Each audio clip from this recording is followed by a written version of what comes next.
In 1988, Jaguar returned to the forefront of global endurance racing, claiming its sixth-ever victory at the 24 Hours of Le Mans.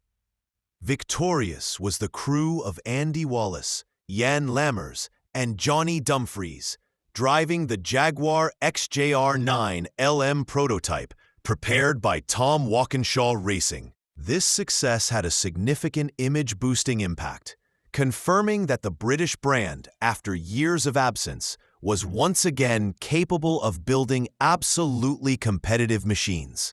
The XJR-9 was an extremely modern car, lightweight, powerful, and aerodynamically refined, and its victory prompted the creation of a road car based directly on Le Mans technology. Based on the winning prototype, Jaguar Sport and TWR launched a secret program codenamed Project R9R. Its goal wasn't to create a luxury Grand Tourer, but rather to test the viability of a carbon fiber and composite structure off the track. The prototype was primarily used to test stability at very high speeds and the durability of lightweight materials in real-world use. It was driven thousands of miles and subjected to hundreds of aerodynamic analyses. The results were so promising that the decision was made to put the car into limited production under the name Jaguar XJR-15. The Jaguar XJR-15 debuted in 1990 as one of the most extreme road-legal cars. Production continued until 1992, and from the outset, it was clear that it wasn't intended for the general public. It was expensive, uncompromising, and clearly inspired by motorsport. At the time of its launch, it was considered one of the fastest and most expensive cars in the world, costing more than a Ferrari F40 or Porsche 959. Jaguar didn't try to compete on sales figures.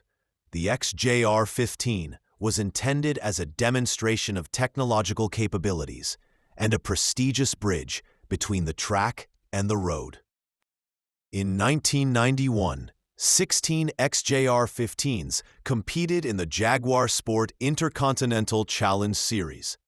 This unique format featured 3 races held as side events to the Formula One Grand Prix, including those in Monaco and Silverstone. Entry was conditional on owning an XJR-15, making the series one of the most exclusive in motorsport history. The winner received $1 million, the equivalent of a new car. The winner was Armin Hanna, later an FIA GT racing driver, who proved that the XJR-15 could be not only impressive, but also effective on the track. The XJR-15's styling was the work of Peter Stevens, who, a dozen or so months later, designed the legendary McLaren F1.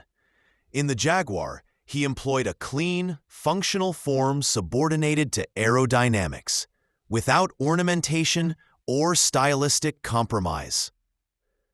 The silhouette was low, wide, and short, with clear references to the Group C prototypes. Stevens later applied the experience gained with the XJR-15 to the McLaren F1, leading to the Jaguar now being viewed as the missing link between the Le Mans cars and the most famous supercar of the 1990s. The XJR-15 was powered by a mid-mounted, naturally aspirated 6.0-liter V12 engine, producing over 450 horsepower.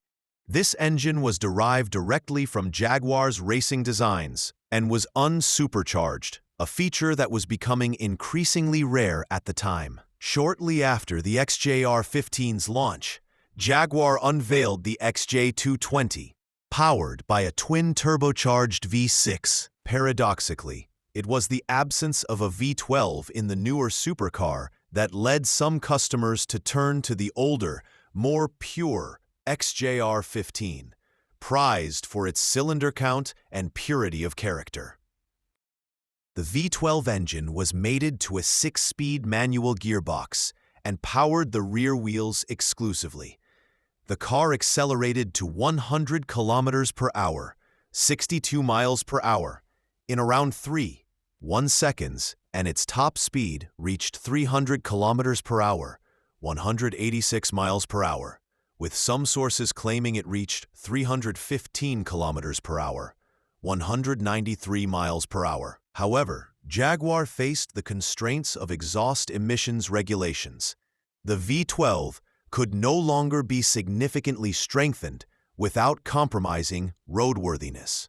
This symbolically marked the end of the era of large, naturally aspirated engines in top-of-the-line supercars. The XJR-15 was the first production road car with a full carbon fiber monocoque.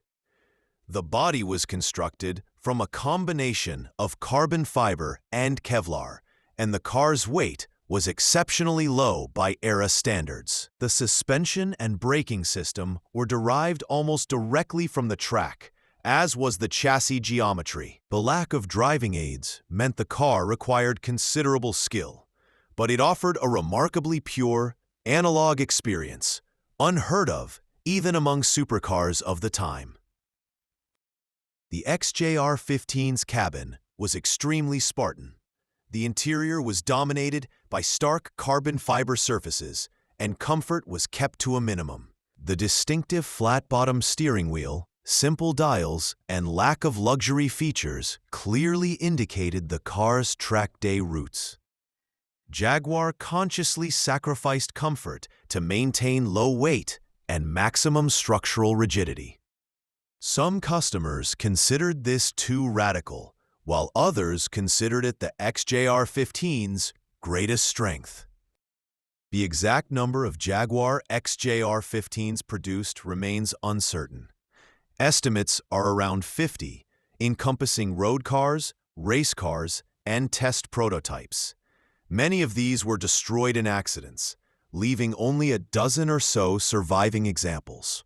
The XJR-15 fetches prices in the $155,000 to $180,000 range on the collector's market, though its historical significance suggests its value will continue to rise.